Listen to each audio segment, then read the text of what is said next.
Well, good afternoon, everyone on YouTube. I know it's been a while since I've been here, and I thought I would just, we're going to do some Sunday sewing and talking. I really don't want the flavor of my channel to take on this feeling of I'm always telling you why I was too busy to do something. So here's what I'm going to say about the fact that I've been I've been missing in action for 5 weeks.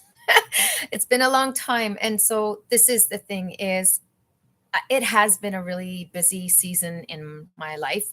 I've had to do a lot of extra hours at work because I'm learning some new processes and they just take some extra time. And then we have some other transitions going on in my life and things just take time. And sometimes, you got to be a mom and a wife or a sister or a daughter or whatever. And then sometimes I just plain will get tired. So without further ado, I'm not going to bring that explanation on every live update or every video because I really just don't want it to be about that. All I'm trying to communicate here is that I'm on a journey and I'm learning about myself, what I can and cannot do realistically with my channel right now. I have so many great ideas and so many great plans, right? So, anyways, that's it. Is just I have lots of things I'd love to do, and I don't know if there's always enough time for it all. And sometimes I just plain well get tired. So, in any event, what I'm going to do is I think I'm going to at least touch in with some Sunday sewing live updates where we can sew and chat and talk for a bit. And if you happen to be here and you happen to be able to tune in and put something in the chat, if I can catch that, I will most certainly reply. All right. So anyways, we are going to do a little bit of sewing together, but I'm also just going to give you some updates about the things that I have been doing. So part of that, as I was describing, is work's just been busy. And so that's actually taken quite a bit of time. And then sometimes I'm just legit tired after work because I have done a long day. And sometimes I'm just not up to more productivity later in the evening. So that's been busy. Another big transition going on in my life is I am a believer in God. I attend church. In fact, I'm part-time on staff at a church as well. And we're going through the staff transition of our lead pastor has moved on and we're in the process of hiring a new one. So that takes some extra time and emotional energy as well. So there it is, what it is. But it's just another transition piece that's going on in the background. And so there we go. That's that. What else have I been up to? Family updates here. So my mother-in-law, hi, she's preparing to move her house with some changes coming up in her life. So we did spend some time on this long weekend here, just helping, tidy up the garage and the basement, just getting it ready to go for sale. So that's been interesting and fun too.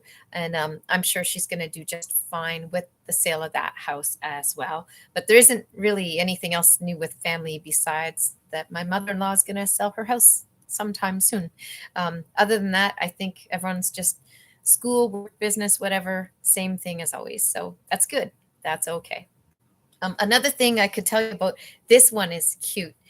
We've been babysitting a kitten for about 2 weeks now. So this little kitten came to us when it was just like maybe 5.5 to 6 weeks old. It was so tiny. It was so tiny, so cute. I'm going to see if I can, let me just pull up a picture for you here. One sec. One moment and I'll find a picture of this little darling. Okay, hopefully you can make this out on the camera. There he is napping. Isn't he sweet? That's him napping when he's 8 weeks old now. And so very soon he's going to get posted and go to a forever home. We're just babysitting on behalf of animal rescue. So this little kitty ended up, he was found in a mechanic's garage and he had oil on his fur and dirt and everything. And his little eyes were all kind of red and swollen and everything. And so he came home because one of my kids works in veterinary and brought this little guy home. And, he's had some eye drops and he's getting some food and water and all cleaned up. And he's grown quite a bit already, actually. and he's just the sweetest little guy. He's so cuddly. And in any event, if you live in Canada, in the Greater Toronto area, and you want to adopt a kitten, let me know.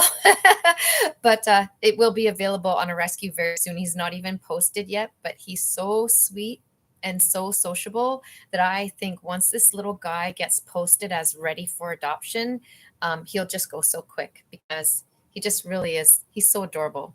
He's so cute.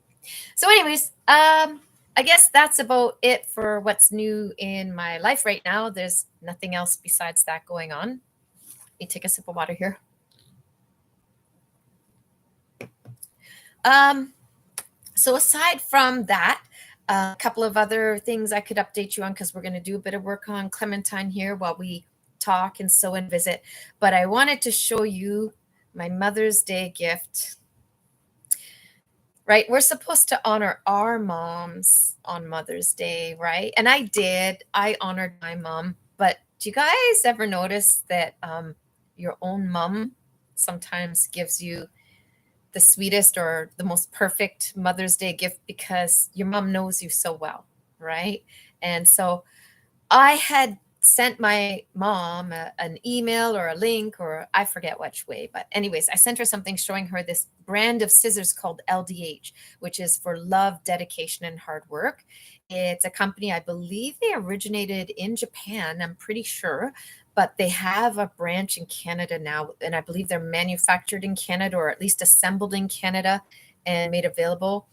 They're like super high quality. If you guys check out the LDH brand, which I'm not sponsored by anything, guys, I'm so tiny right now. I'm not even monetized. So I'm just sharing with you nice things that I've been blessed with. That's all. So maybe I look forward to the day that I can tell you today's video is brought to you by this or that, because that would mean I grew to the point that I'm monetized and maybe I'm working with some partners like that. That'd be exciting when that day comes. But honestly, in the interim, I'm also just enjoying not having any pressure, just sharing with you what I've got, what's new, what's going on, right? So here's what we got. You see it there? Okay. So this is the Love, Dedication, Hard Work Thread Snips. And so it comes in a box like this. The snips are out of the box right now. I'll show you. And so in the box, it comes in like a little sponge box. Let me put them back in here and just demonstrate for you. This is what live is like, right? Some things are planned. You try and at least plan a little what you're going to talk about, but other things not so much. So when you open it, it looks like this. Aren't they beautiful? So what I had asked for is I pointed out to my mom. So first of all, a year ago, I think I have a scissors thing right now. So a year ago, my mom had got for a birthday, or 2 years ago, whichever it was, these Ginger brand Italian made scissors. These little 4-inch shears, I believe it's a 4-inch or 5-inch size it's called. They're fantastic. They're so strong. They do so much. They're great. I love them. They're one of my favorite pairs of scissors. When it's small like this, it's only designed for cutting up close, intricate work or things like that, right? Or sometimes thicker, heavier things, you want a little more control. These are fantastic. So not to ever take away from what this was, this has been fantastic. But this LDH brand, I love that it's supporting Canadian industry because I am Canadian. So anytime you can do something that's supporting your own country, I think that's good, right? So there's that part of it. But the other thing is that, like, it is a company that has a lot of cool values. And with the Midnight brand, so Midnight Edition, these are what you call carbon steel. So carbon steel is like literally the same stuff your carbon steel wok is made of in your kitchen, or your carbon steel fry pans. Think like a cast iron fry pan, but refined, thinner.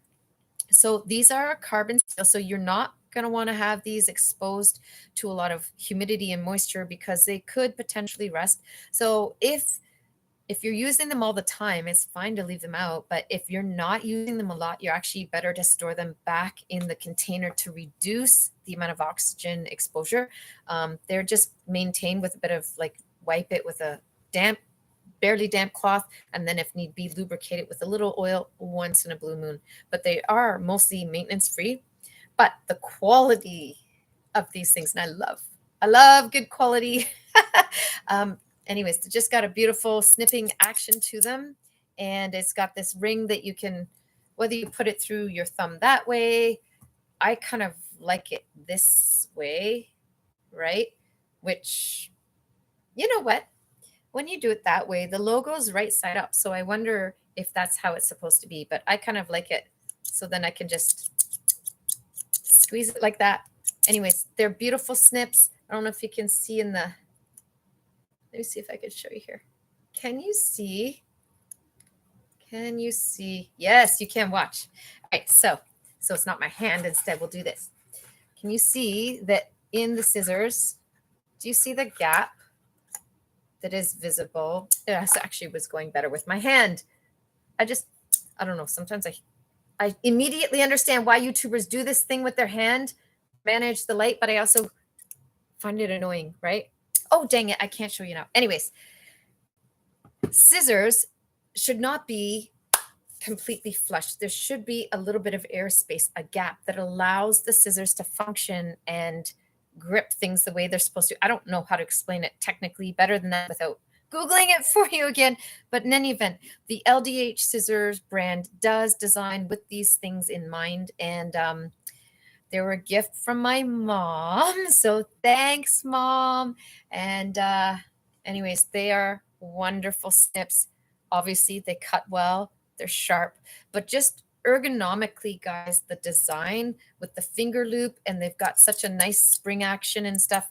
They are a very nicely designed thread snip that, hey, we can buy cheaper ones at the dollar store. We all know that, or at your local fabric store. You can get some pretty affordable ones. I got a little navy blue pair there. So you could do that if you want. But if, hey, most of us do live in cultures where we get things like birthday gifts, Mother's Day gifts. So if you're that person that maybe your friends and family are saying, I don't know what to buy them, they already have everything. Well, these are the gifty type items that, nice little lifestyle enjoyments are made of. So you can just also ask for something like that for a gift, because that's how I got it too.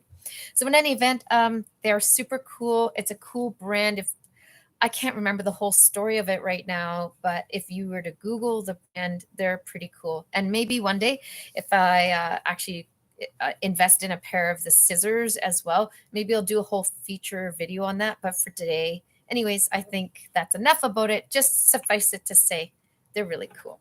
I like them. So aside from that, sip of water.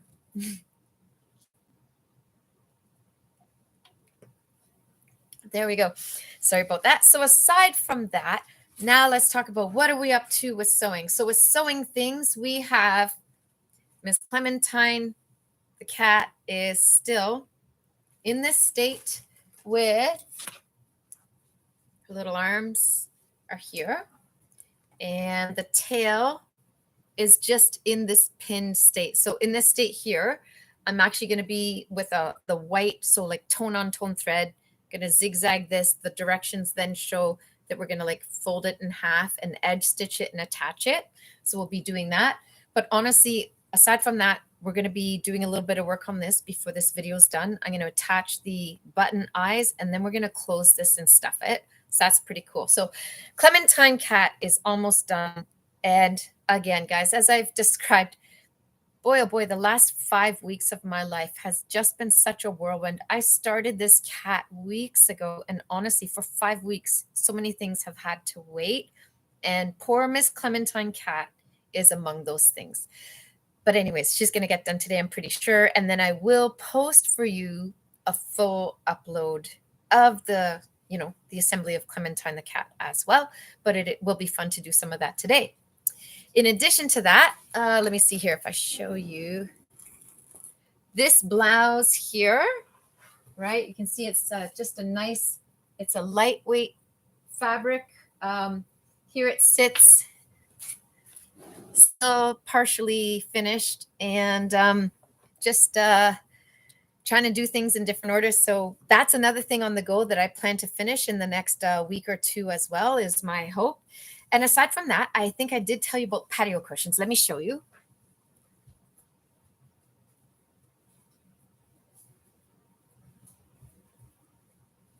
So with the patio cushions, the fabric I got,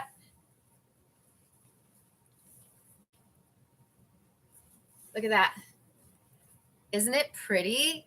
I absolutely love the designs on this fabric. I think they have a bit of an Indian, I think some of the ways the designs go is actually Indian in design. And I think it's just gorgeous, absolutely gorgeous. So I'm going to have a full set of cushions from that. So that's on the go. And then aside from that, I have 2 pairs of pants I'm going to hem for my son. And then I do have more clothes coming up. Like I have a wedding in September that I'm going to be making an outfit for.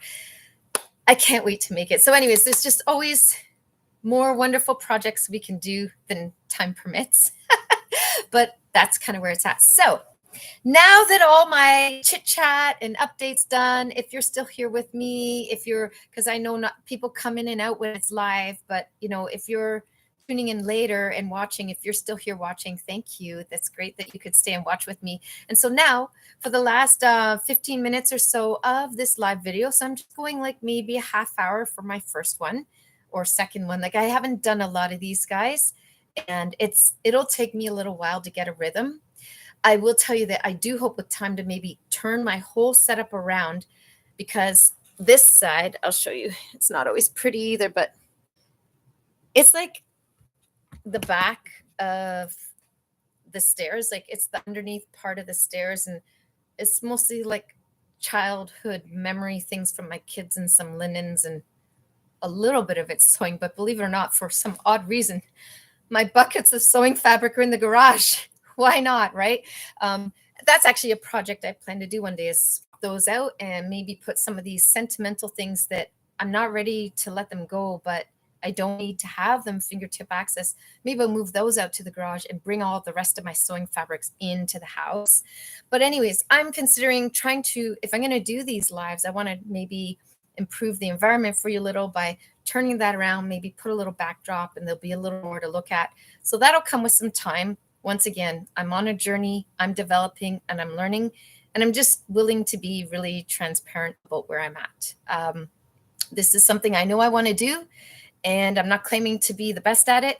I'm just claiming to be on my journey, and I'm glad you could join me. So with time, I'm sure the backdrop will improve. That's all I'm trying to say. So with that being said, now we can get into some sewing while we're finishing our live. So in the directions for making Clementine the cat, they called for like assembling the head, the back of the head to the front of the head. Like they did call for attach these 2 white pieces and then attach it. And then you're going to put this in. Like, honestly, the directions that they have to do it, you would end up with the front and back of the head together like this and still trying to attach so much in here. And whether it's experience as a sewist that maybe I can read some directions and just say, I know the problem I'm going to run into with that. I don't know. Is it that, or is it that I know myself? And I know myself that some of the ways that the writer of the author of the book would assemble these heads, I wouldn't necessarily approach it that way. So for example, I did attach the eye parts here, the backdrops for the eyes. I hand stitched buttonholed around this, and I have attached, these are like embroidery floss. I have attached the whiskers here as well. Okay, so now before, and I do have, you can see the front and back of the head are mostly pinned into place, ready to be stitched. But then I thought, so think about when we're making the Luna Lapin series animals, pretty much all of them, the directions call for you to take like, a good long upholstery needle, kind of like, one of these big guys, and you know, you're going to be going through one eye and out the other. It is a little challenging at times. So I'm still going to do that. I'm still going to follow what the directions say there. But with this particular one, I'm actually going to tack the little black button eyes into place here while I chit chat with you. So I did unpin enough of what I had done to remove that. And I have my nice silk buttonhole thread that I had recently picked up. So I'm super excited to have like legit buttonhole thread. I also have in black and in white a heavier, they're like craft weight. They're by Coats, I think. Yep, they're by Coats and Clark. They call it like craft weight and button weight thread. I think this is getting closer to like quilting thread thickness, or like what a tailor would use as gimp, maybe even, or close to it. So I bought it more to use that I could twist it into gimp or just use it straight up like this as a gimp. Plus I could use it for things like if I'm attaching heads and bodies to these animals and I need one of these colors, that will work. So anyways, here we are. We have our thread. Remember, I always told you what I like to do. I take my thread down to the elbow and up about half at my arm. For me, I find this to be a good length of thread to work with. And now, after all my chitter chatter, let me get my thread snips back out. And you can just snip off your piece of thread. And now we are going to get a needle. So for these parts, excuse me, I'm going to change over to my reading glasses. They just let me focus a little bit better. Somehow I've stubbornly held on and not got bifocals of any sort yet. To be honest, I'm afraid of them. I'm afraid I wouldn't adjust to them very well, but I spend so much of my day pushing my glasses up and down my nose that one of these days I'm just going to be honest with myself about it and go get some sort of progressive lens going on. But for now, I stick with two single visions. One's a reading glasses distance and the other is my regular distance. So anyways, here we are with the reading glasses on. So that's cool. So now remember when I was starting my project, I showed you guys that I separate things like my buttons. Like I try and assemble any project I do. It's like counting the cost before you build. You want to take a look and say, do I have all the supplies that I need? All the inner layers, all the outer layers, everything. And just make sure you have what you need, or you know you can purchase it before the end of your project. So this is part of what I do is if I have buttons or notions, if I can somehow sort them and keep them together with the project supplies, I just find it keeps me on track and it reduces frustration. So there we go. So what I have, these little buttons, can you see? Yep, a little bit you can. See a little bit. They almost have like an oval eye. Oh, there's a good view of it. See that? It's almost like an oval eye shape to it. So I thought that these seemed like really fitting for eyes on the animal because they have a little bit of an oval shape inside the button. And I thought that's kind of nice. So now what we do, we're just going to take a regular long sharp needle. Let me see here. It's just a pretty ordinary length, straight sharp needle. I'm going to thread the needle, which let's try and do this so you can see me doing it over the glasses with the eyes. And there we go. And then you're just going to make your knot at the end. Excuse me. And I just sort of roll it around my finger and pull. So here's an area I do need to go on a journey. I'm kind of not great at making knots. And then I like stuff to be like really sturdy and secure. So sometimes I end up making big oversized knots because I just want to make sure it holds, right? So maybe that'll be one of my 2-minute tip videos I do one day, is figuring out how to make a decent stitching knot. Because you know how all the stitching books, they show you wrap it around the needle twice and pull it down. And I end up making a knot. Maybe I need more wax on my thread or something. Anyways, that's a journey piece we got to go. But for now, we have this. So now we're going to take one of our buttons and we're just going to center it in the eye socket. Can you see that there like that? Right? just like that. So once you have the eye part centered about where you want it, you're just going to come up through one side and then down through the other, like so. And then let's take a look. So do you see that's pretty nicely centered, right? So because we are still going to be stitching through these once we're assembling it, honestly, guys, I'm just doing like 1 or 2 stitches here on this to just basically tack it down into place. So now that we have it there, I was actually pretty happy with how centered that is. I'm just going to come up and down only once or twice more because I want to leave room for the thread to go back and forth between the eyes when we stitch it down further. So this is the equivalent of basting here, okay? We're just putting enough to hold it into place. Try not to get tangled on your pins. So there you see, it's just one little eye on one little pinned head tacked into place. We're going to add the other on the other side next. So that's it. So now that I have that done, we're just going to knot it off like so.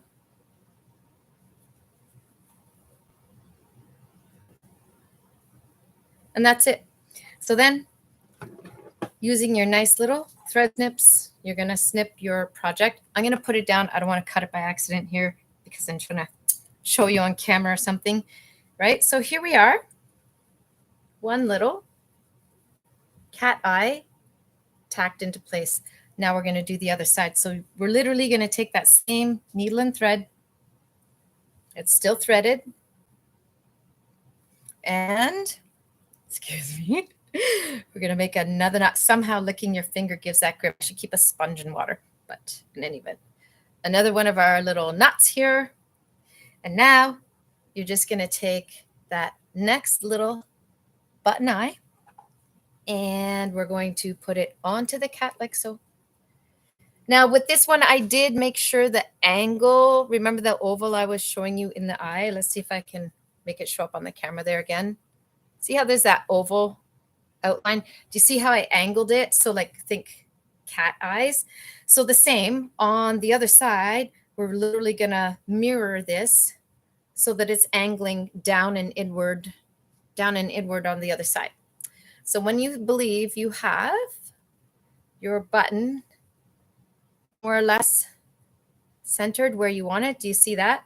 Let me just double check it here. Yep. So now that I have it like that, take your needle and thread. Same thing. We're just tacking. It's like basting.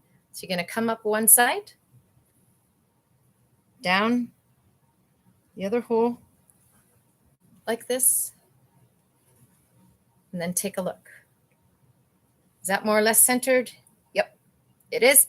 So all we want to do is, again, just another loop around to tack it into place because we're still going to do some more stitching once the head is fully assembled and stuffed. So this is just tacking it into place because why not take advantage of the fact that right now the head is not stuffed, so we can actually have a little bit more control over the positioning of the eyes.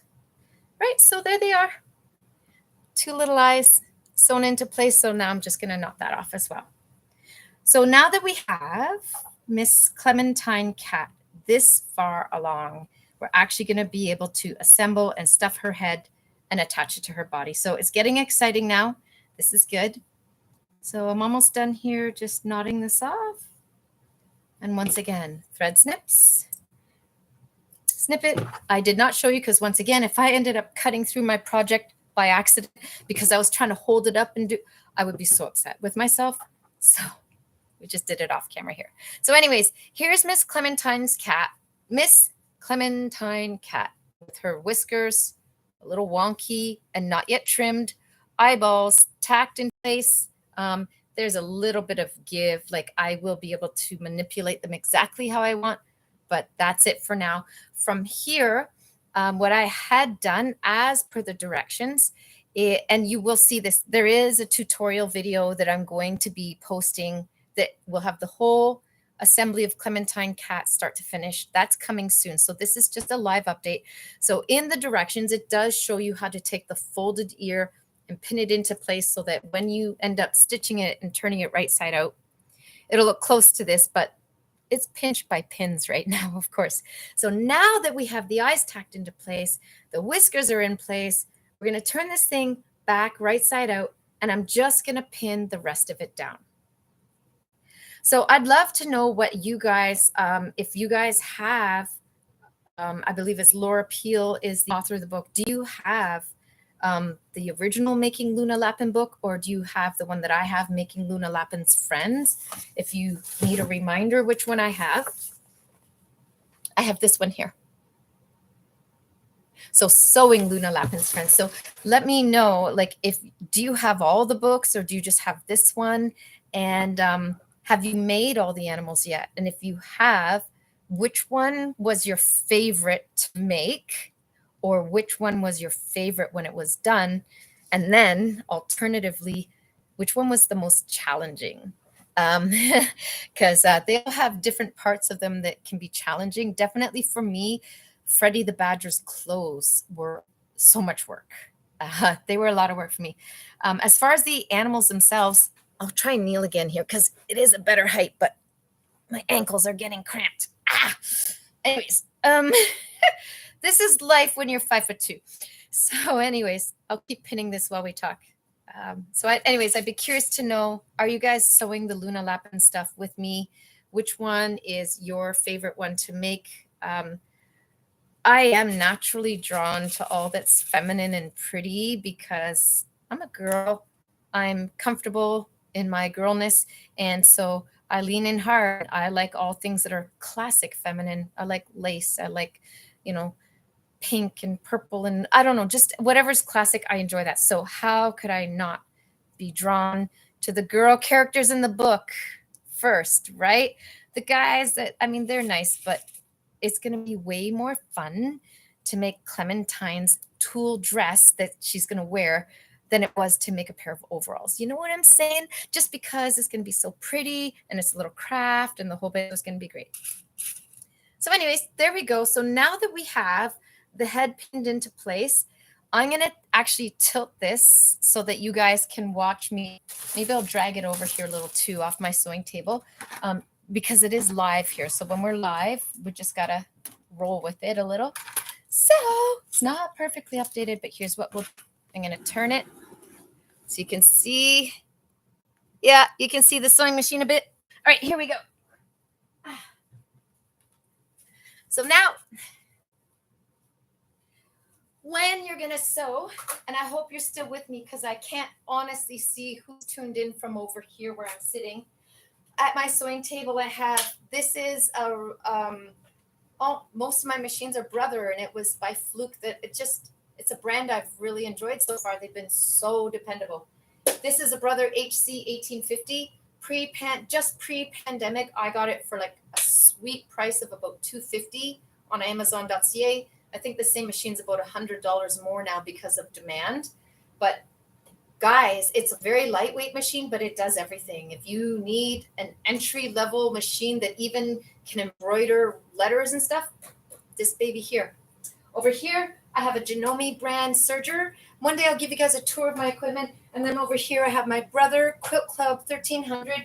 This is the equivalent to the Quilt Club 1500 by Brother and the tabletop Juki brand that everyone and their brother's buying right now. This is basically Brother's version of it. And guys, the thing is a tank. It's such a workhorse. It's fantastic. So all that being said, turn on the machine. I already have the thread on here for this because I was working on it before. So just bear with me for a minute. All that I'm doing right now, you've seen me pin this all together, or at least the tail ends of it. I'm just going to go around the edges and I'll come right back over there. So here we go. And then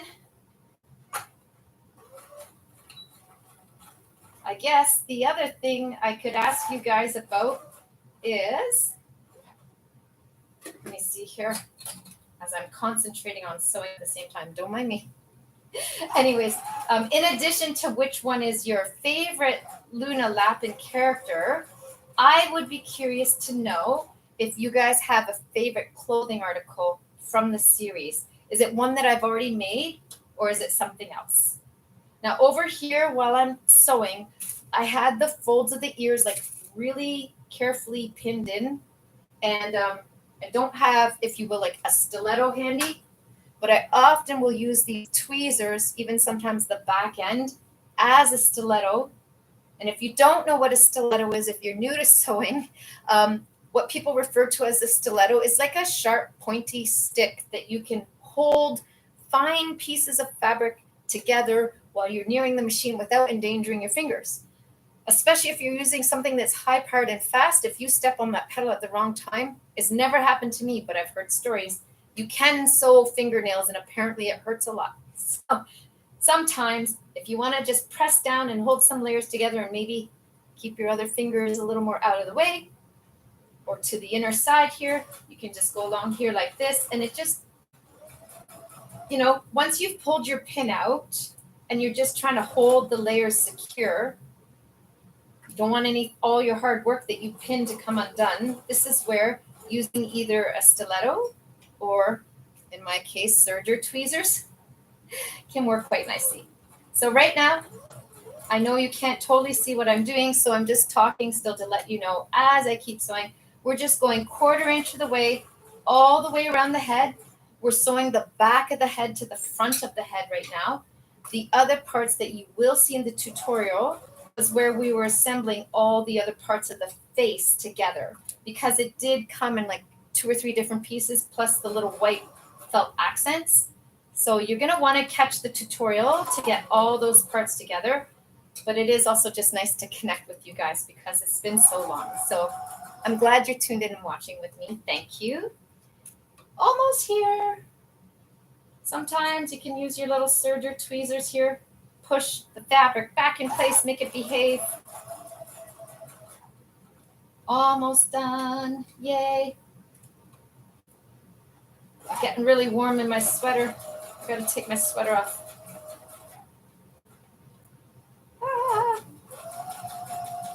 And so goes live, right? Sorry for the dead air, guys. Anyways, not far now. At the bottom of the head, there's it juts out to the neck. I actually put my needle down, lift my presser foot, and just turn the fabric a little to change the angle. And then you can finish off here, do your little bit of zigzag. And that's it. This machine does not have automatic scissors, but has one of those snips at the side.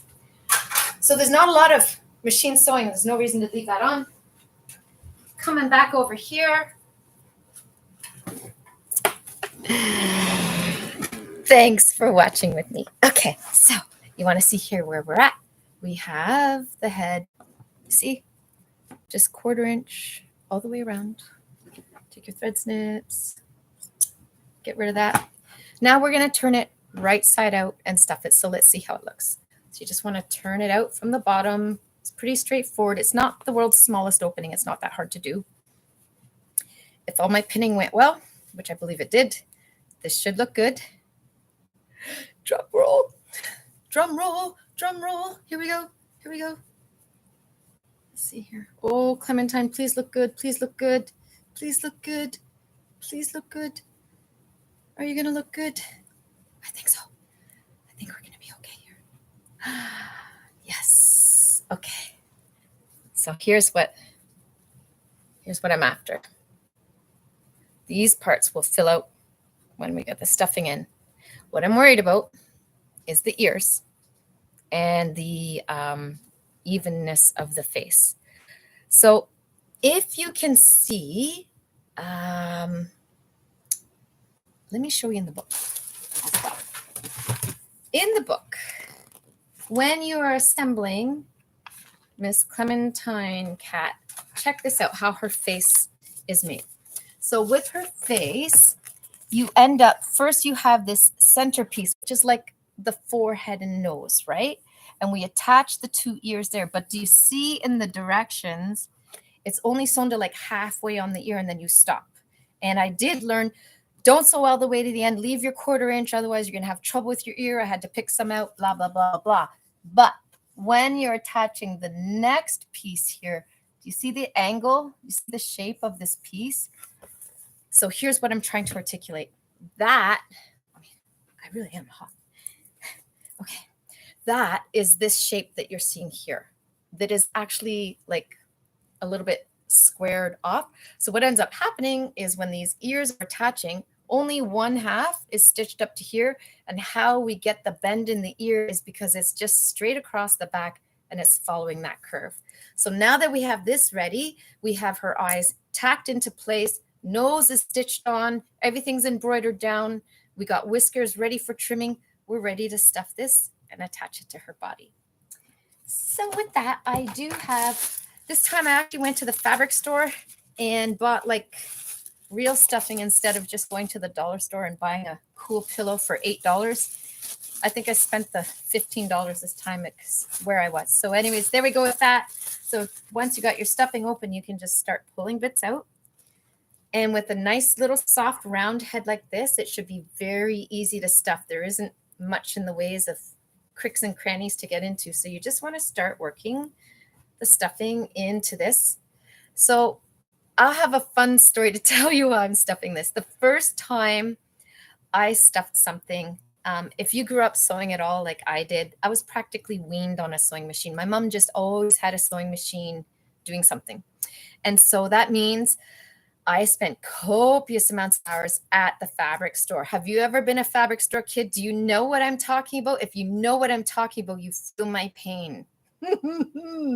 Right? Mom is like forever at the pattern books, right? And then she finally chooses a design, whether it's for you or for someone else. And then next thing you know, you're forever in line getting things cut and whatever. And so anyways, remember the little crafty panels you can get? My mom had given me a penguin one that made a penguin that it probably stood this tall. Like it was probably 1.5 feet tall. It was a pretty big stuffed panel. And it was literally one of those cute printed panels. You cut around it, stitch your seam allowance, snip a few things, turn it out and stuff it. So I was like 19 and living on my own. And it was maybe the first time I had ever stuffed anything, except for maybe a bear I made for my brother when I was 12. And so I didn't remember much of that project. So here I'm stuffing this penguin. And I keep thinking, I'm like, well, how squishy is it supposed to be? And I kept second guessing myself more and more. And so I kept stuffing this thing until like basically I had a pretty big stuffing bag, the entire contents of it in this penguin. The thing was like a doorstop. This thing was practically a household weapon. Like if an intruder was coming in, you could take this thing and bop them on the head. So that was where I learned when you stuff things, a cardinal rule, I guess you could call it, you want a bit of pushback, a bit of bounce back. As soon as you start losing that bounce back and it's starting to feel hard, your stuffing's probably too tight. And what's bad about that is a couple of things. First of all, if your stuffing is too tight, you're probably spending more money on stuffing supplies than you should because you're overusing it. So you don't want to do that. But the other problem, if you stuff something too tight, then the stuffing, because you see that I'm like pulling handfuls out like this, right? And then I'm stuffing it in here. So each one of these is a little ball of stuffing going inside of there. If you overstuff it too tight, there isn't any slide room for that stuffing in there. And that's where you can honestly end up with lumpies on the outside of your project. And it's not pleasant to hold. If you're giving it to a child, like, okay, the Luna Lapin series, these could be for a child, but in my case, I think they're kind of decorative. So isn't it cute? He's taking shape. Hello, Clementine. Anyways, yeah, so when you're making stuff, if you do think a child's going to be playing with it, all the more if you overstuff it, it's not sweet and huggable, and those layers could really start to clump together. So don't overstuff your things, but there we go. So more or less, you see Clementine has some squish. She still has give, but I'm actually pretty happy with that level of stuffing.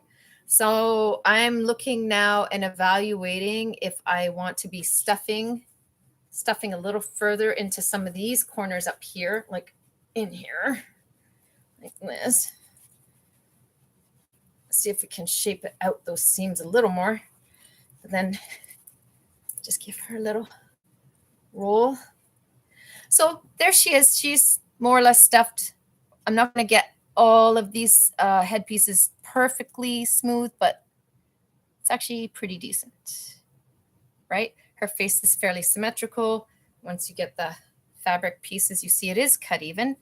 And so next, what we're going to be doing is attaching her head and her body. And then finally, we're going to attach the arms and then make the tail. So if you guys like, I'll stay with you while I'm still working on this. And I do like to check the directions frequently. One sec. Okay. So with the directions, I just like to double check what I need to do to attach the head. And one moment.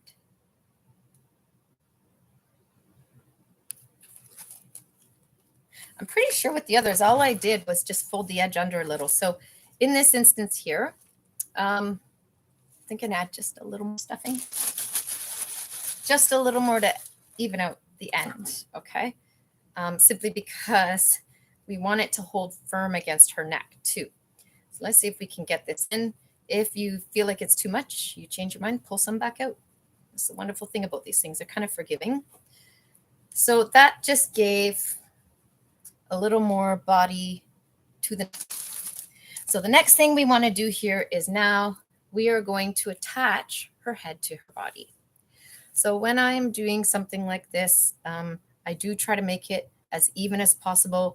In a situation like this, you got to consider what color thread you're going to use. If you remember on the other projects I've done, I did use black buttonhole thread because I think like all the other animals, the colors I used to assemble the dolls, it worked, right? The mouse is gray, the bunny is gray, the badger's black. They just worked out that way. Clementine is pale goldenrod orange, I guess. Clementine makes sense, right? So we're actually going to use the same thread, but what I did put aside is, one sec. Where'd it go? Here we go. Jeans thread. So I have jeans thread here that is a pretty decent match. It's actually quite a good match.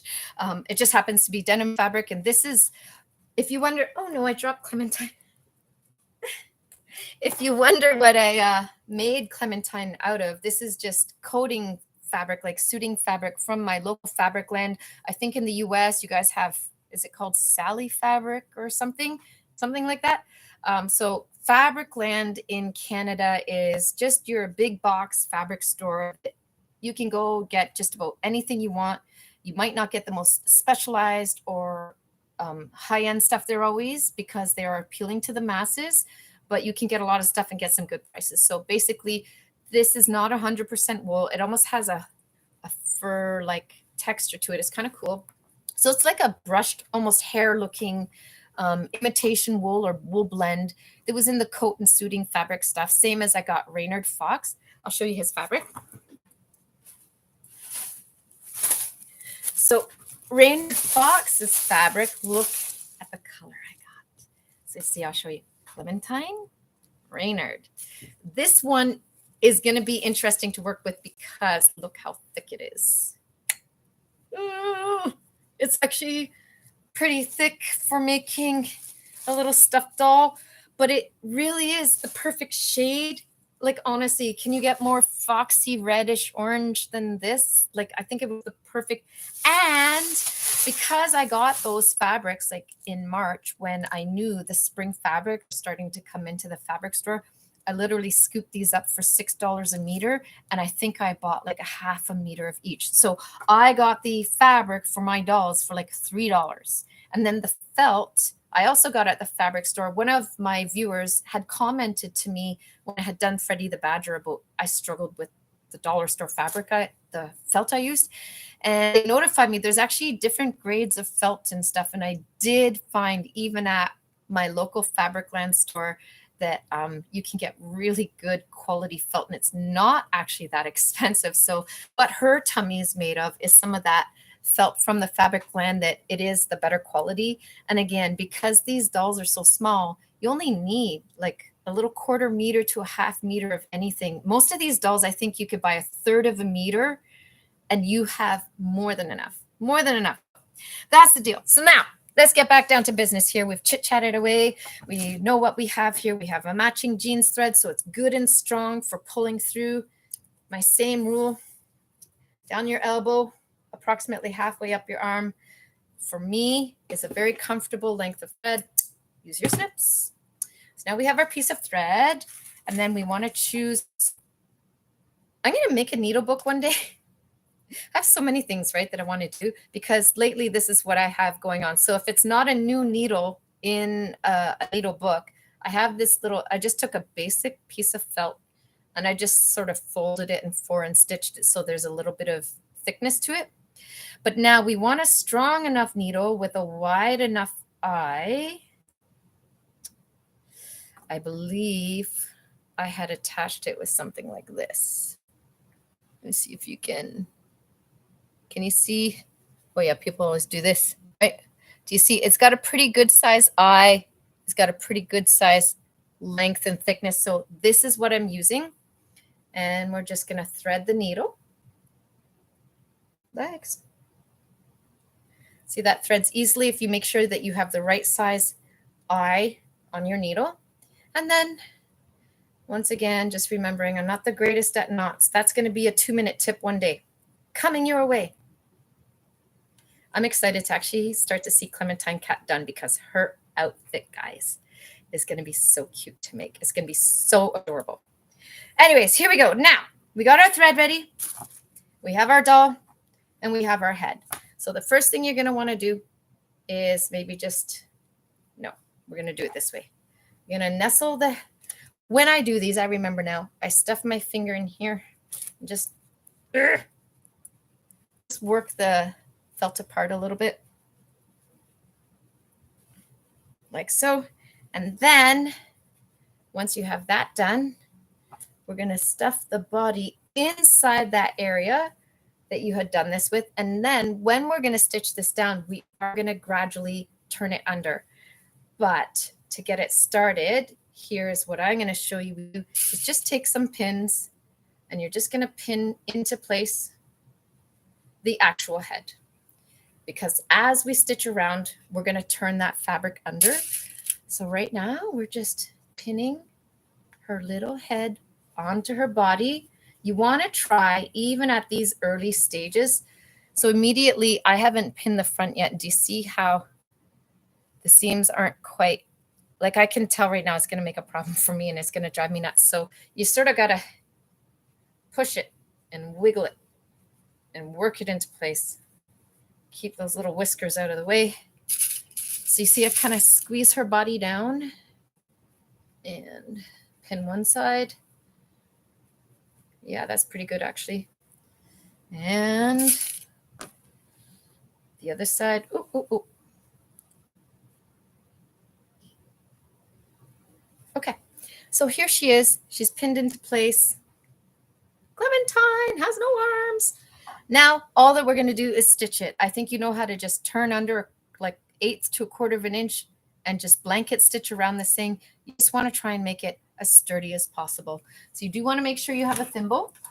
And I have different kinds of thimbles. I think I had shown you in one of my previous videos. I did buy Taylor's thimbles that have a hole in the end. These are fantastic for hand sewing, especially if you're working on seams and stuff. However, for this purpose, we're trying to push through pretty thick areas. There's a reason other thimbles have the end. So you have the pushing on the end, right?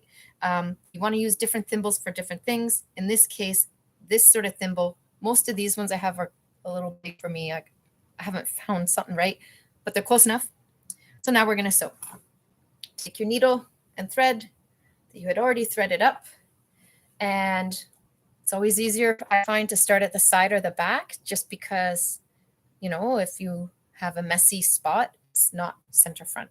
This is pretty straightforward, right? So first of all, I'm just going to move that little pin out of the way a little, and then see if I can show you as I do it here. Sorry, glasses thing here. So next, hold on. We are going to turn under. Takes 2 fingers, takes 2 hands to get this little baby going here. Hold on. Okay. Now that I have a little bit folded under, I'm just going to pin that into place to get it started. Okay, so you can see here now, center back, I have that part folded. This is where we're going to start. Have your thimble on in case you need it for pushing. And now we start. We take our needle and thread, and I just go in. I try and go in underneath the fabric and come up above, because I want that knot, especially because I know I have a little bit of an issue with my knots. I make big knots. You want them, you know, a little more out of the way. And so get it up in there, and then you can literally start. You're going to use your thimble to push, pull that up. Uh-oh, what are you stuck on here? Seams. And you're just going to pull that up. There's stitch number 1. As you work along, you're just going to keep on folding under and working under the fabric. I'm actually kind of fixing it with my pins right now because it's just a little easier. Hold on. There we go. Okay, so I have this much folded, and now we just keep on stitching around. So I'm really glad that you guys are tuning in and watching. Thanks for the time, and thanks for sharing with me as I do this. I think once we have the head attached, or maybe in a few minutes, I'm going to call this, because I've actually been chit-chatting away with you guys for like 56 minutes now. That's a pretty long video for me. So thank you for tuning in and watching. But all you want to do as you keep going around on Clementine the cat, get your needle under there. You want to try and get it as close up under the fold of the fabric as possible, so that when you're coming up and you pull your thread through, can you even see what I'm doing? So you want to go as close under there as you can, so that when you're coming up, here we go, so that when you are coming up, most of your stitch is tucked underneath that work, and you're not really going to see it or notice it. There we go. Stitch number 1 can take a while. And then always give it like just 1 or 2 little pulls at the end. It just creates good tension while you're sewing.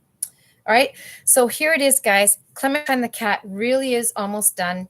She's getting her head attached now. And then as described tonight, when we attach the arms, these are going to attach with these buttons. I'll show you. So I had these nice shell style. I don't think they're real shell, and that's fine. Shell style buttons. So those will go on the outside of the arms like this to be stitched down. And we actually do both the arms and buttons at the same time like that. And then once that's attached, I just have to do the tail and she'll be done, which means sometime in the next week, you're actually going to have the Clementine tutorial ready to go. But I'm really glad you guys could join me today. You can see I am back in my workshop, and I am getting busy with projects. I have more exciting things to do than time can ever permit. But that's part of the fun of being a bit of a creative person, I think, is we get excited about all the possibilities, and it fills us with hope, and it just makes us feel good. Don't you feel good when you contribute, even whether it's cleaning up the house really nice or making a nice project such as sewing a stuffed cat or something? I enjoy that when I finish something, it's like I brought a little contribution into this world, and maybe I blessed the people around me with it. And if nothing else, it made me feel good because I got to do something productive and creative. So I always get this deep sense of satisfaction when I finish a project. So hopefully you guys are working on the projects with me and you can enjoy that too. So anyways, once again, guys, I think that's it. Thank you so much for tuning in to my live sewing and update, seeing my new little awesome LDH thread snips, and where Miss Clementine the cat is at. So close to being done now. and all the other exciting projects I have on the go. So thanks again for watching, and there will be some more uploads coming soon. I am going to sign it off from here. So take care, guys. Bye.